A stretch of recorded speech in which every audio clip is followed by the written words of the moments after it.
Hi guys, so may bagong laglag dito na niyog or buko.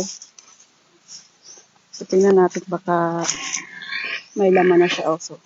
Ito pa rin yung epekto ng bagyong Typhoon O1. So panay ang panlalaglag ng mga mura or buko. So yung iba mga wala pang laman. Tingnan natin kung may laman na to.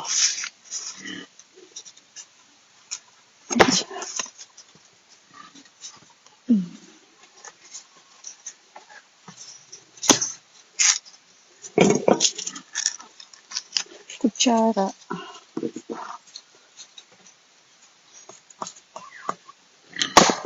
Matigas na.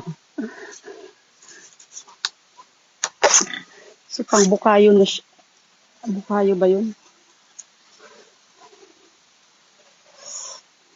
Yung pala basta. Yun yung matamis. So matigas na siya.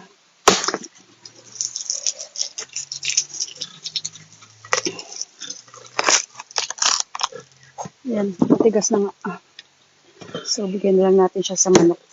Bagong laglag lang po katin. Ngayon lang. So, patukan na ng manok. So matigas na. So yun lang guys.